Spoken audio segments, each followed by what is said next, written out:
난 지금까지 계속 실패를 했다. 과거의 나는 평일에는 학교에 가고 주말에는 집에서 운영하는 식당에 나가 도울 정도로 꽤 착한 아들이었다.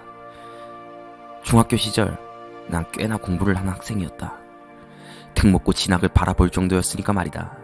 하지만 난 특목고로 진학을 하지 않았다. 두려움 때문에 멈춰버렸다.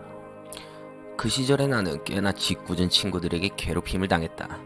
부정행위를 하며 그 친구들을 도운 것이 컸던지는 몰라도 학교 폭력의 표적에서는 그나마 조금 벗어날 수 있었다. 하지만 난 점점 사람이 무서워지고 있었다. 일반계 고등학교를 진학하게 되고 공부와는 점점 멀어져 왔다. 괴롭힘을 당하기 싫어 여러 방법을 찾았다. 결국 비굴해지기를 선택한 것이다. 우두머리 그룹에 붙어 기생하기를 선택했다. 자연스럽게 그들과 어울리며 여기저기 놀러다니기 바빴다. 그렇게 어영부영 3년이라는 시간이 지났고 나는 부산에 있는 지잡 경영대를 다니게 되었다. 하지만 원해서 간 학교도 아니었고 아버지가 가업을 이어받길 원했기에 지원을 한 것이었다. 물론 이 모든 것은 핑계일 것이다. 그냥 할 생각이 없었던 것이다. 이렇게 살다간 이도저도 아닌 인간이 될 것이 분명했다. 난 해병대를 지원하고 가게 되었다. 그곳은 나의 생각과는 달랐다. 그곳을 남자가 되기 위해 가고 싶다 생각하는 사람은 당장 그 생각을 바꾸길 원한다. 그곳은 내가 알던 어떤 세상보다도 비겁하고 나약했다. 그렇게 군대를 나온 뒤 생활은 더욱 방탕해졌다. 하루 12시간, 주 7일을 아버지 가게에서 일한 뒤 밤에는 친구들과 매일 술을 마셨다. 당시 150만원 정도의 월급을 받으며 술값으로 모두 탕진해버릴 정도였으니까 말이다. 가지고 싶은 것들은 신용으로 구매했다. 매일 다른 술자리, 매일 다른 여자들과 놀며 그렇게 시간을 죽여갔다. 시간도 돈도 없는 이상한 삶을 살아가고 있었다.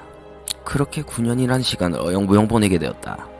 나의 임금은 180에서 200으로 늘어났으며 결혼을 생각하는 여자까지 생기게 되었다. 집은 LH 임대주택에 당첨되어 결혼을 할 일만 남아있는 듯 했다. 하지만 나에겐 1억이라는 전세 자금이 없었다. 아무도 나에게 1억을 빌려주지 않았다. 주 7일 12시간씩 근무를 해도 아무런 서류조차 쓰여져 있지 않은 내겐 일을 해왔다는 것을 증명할 방법이 없었다. 결국 아버지에게 빌리려 했지만 아버지는 돈이 없다는 이유로 거절하셨다. 이제 나에게 도움을 줄 수 있는 사람은 아무도 없었다.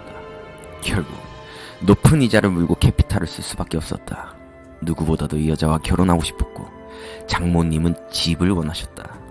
그렇게 입주를 하게 되었고 200만 원으로는 이자를 감당할 수 없었다. 아버지에게 임금을 올려달라고 했다. 300만 원을 주시겠다고 하셨지만 이전과 똑같은 조건이었을 뿐이다. 또 위험한 순간이 온다 해도 아무도 날 돕지 않을 것이다. 그렇게 아버지와의 연락을 끊었다. 배운 게 이런 일뿐이라 식당을 전전하며 계속 일을 했다. 그렇게 결혼식 준비를 하여 결혼을 했다. 결혼에도 꽤 많은 돈이 필요했다. 다른 가게에서 3, 4개월을 일을 하니 돈을 빌려주겠다는 은행이 많아졌다. 그렇게 나는 빚만으로 결혼을 했다. 34. 현재 나는 최저임금을 받으며 주방 일을 하고 손님에게 서빙을 한다. 나는 내 인생이 어디서부터 망가졌는지 알 수가 없다. 하지만 이제 내 삶에 있어 친구의 탓도, 아버지의 탓도, 나라의 탓도 하고 싶지 않다. 난 바뀌길 원한다. 나는 지금까지 계속 실패를 해왔다. 이것은 나의 성공에게 바치는 이야기의 시작이다.